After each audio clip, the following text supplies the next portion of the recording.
네, 그 운동을 좀 해야 될 것 같아요. 그러니까 투표 참여 캠페인을 계속 해야 될 것 같습니다. 그리고 이제 그 출정식 이재명 후보 연설 진행 중인가요? 볼 수 있으면 잠깐 뭐 듣고 계속 말씀을 좀 이어가면 좋을 것 같은데 제가 이걸 좀 여쭤볼게요.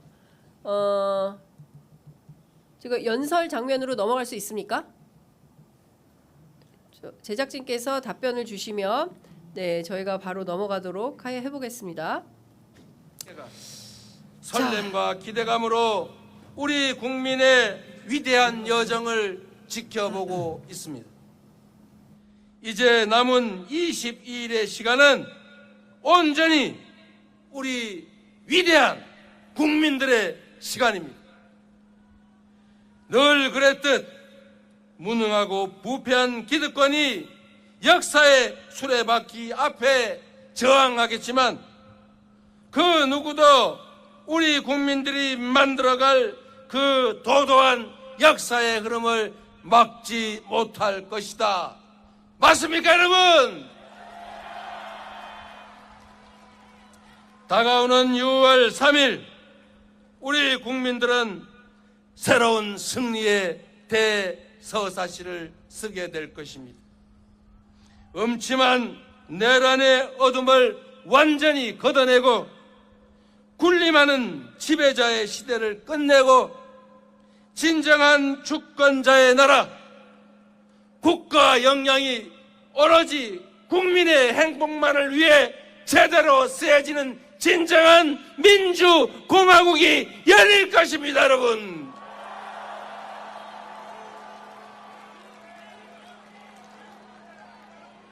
지금 이 순간은 미래가 과거에 승리하고 통합이 분열과 대결에 승리하고 도약이 퇴행을 이기고 희망이 절망을 이겼다고 역사는 기록할 것입니다. 아름다운 빛으로 권력자를 두 번이나 평화롭게 권좌에서 끌어내린 우리 위대한 대한국민은 그 저력으로 지금의 위기와 고난을 이겨내고 찬란한 봄을 다시 화끈하게 열어젖힐 것입니다, 여러분.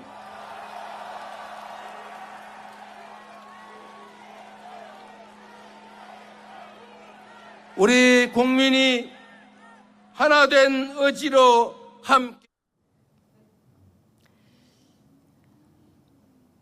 네, 지금 이제 이재명 후보 연설 계속 진행 중이고 저희가 그 PIP로 연설 내용 계속 전해드리도록 하겠습니다.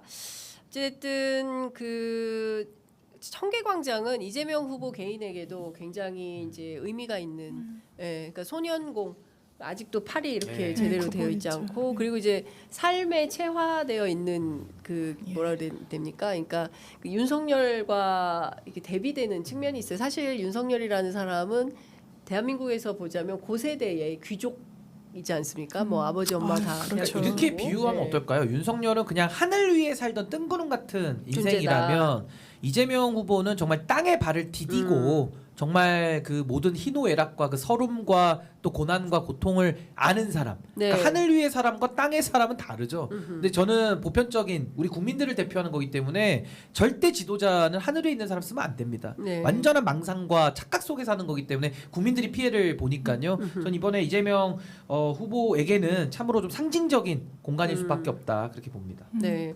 어찌됐든 저희가 이제 뭐 저도 이렇게 현장에 다니면서 보면 저는 가장 인상적인 장면이 수첩이에요. 네, 이재명 후보가 이제 수첩하고 펜 우리 이게 기자들이기 때문에 우리도 뭐 늘 갖고 다니지 않습니까? 이렇게 보면 늘 메모를 하더라고요. 그래서 어제 페이스북인가의 마지막 그 강진에서 연설을 마치면서 한 말씀을 좀 종합을 해보니까 수첩이 빼곡해졌다. 그래서 이제 해야 될 일들이 다 차곡차곡 쌓여간다. 이제 이런 얘기를 하는데.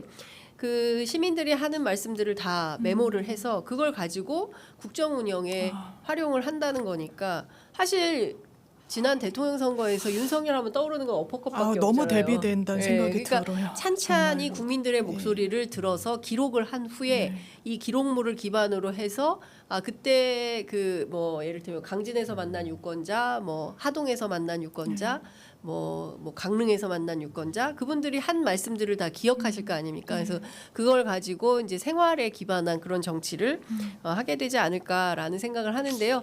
어쨌든 예, 연설이 다 끝났군요. 그래서 그러네요. 출정식 이후에 굉장히 많은 시민들이 현장 기자들한테 들려오는 얘기를 종합을 해보면 현장에 굉장히 많은 시민들이 모였다고 해요. 그래서 저희가 조금 뭐 위로 올라가서 부감샷을 잡을 수 있을 것 같으면 현장에서 라이브를 네. 하려고 했는데 오늘 저희가 스튜디오에서 할 수밖에 없을 때 워낙 많은 인파가 몰려서 그렇겠네요. 예. 예, 굉장히 현장에 많은 분들이 오셨네요. 그렇습니다. 그래서 현장에서 정확하게 전달이 좀 안 될까봐 그럴 수 있었겠네요. 저희도 국민의힘만큼 바빴습니다. 계속 스튜디오를 바꾸고 다시 현장으로 갈까 했다가 그 정도예요? 다시 스튜디오 할까 어제 이 내내 이제 동선 짜느라고 엄청나게 바빴습니다. 제가 이것 좀 여쭤보도록 하겠습니다. 그 김문수 후보가 권성동 원내대표를 공동 선대위원장으로 앉히면서 동시에 임명한 사람이 있으니 바로 김용태 의원이에요.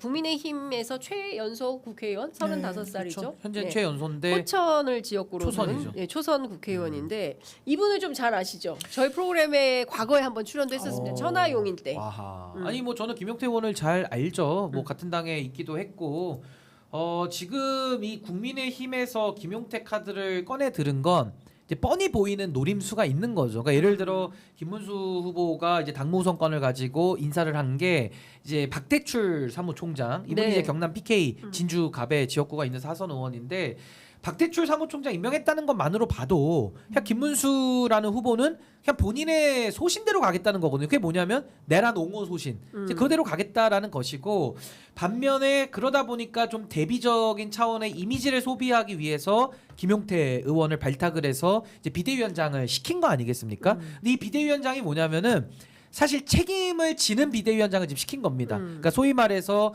권성동 그 원내대표랑 권영세 비대위원장이 일을 다 벌려서 완전히 대선을 말아먹어 놓고 권영세 비대위원장은 지금 집으로 갔잖아요. 네. 그러니까 그 자리에 김용태 의원을 앉혀가지고 사실상 권성동의 책임을 나눠줘라. 권영세가 져야 될 책임을 상속받아라. 지금 딱 요겁니다. 예. 그래서 저는 김용태 의원이 참 안타까운 선택을 했다. 뭐 당내에서 본인이 뭐 선택하지 않을 수 없는 그런 사정이 있는지는 모르겠습니다만은 이거는 정말 젊은 정치인을 완전히 액세서리나 책임을 대신 지는 하나의 그 희생 제물로 쓰는 저는 매우 구태적인 정치 수법이다. 아니 지금에 와서 대선 2주 앞두고 3주 앞두고 김용태 비대위원장이 무슨 무게감을 가지고 무슨 당내 개혁을 할 수 있습니까?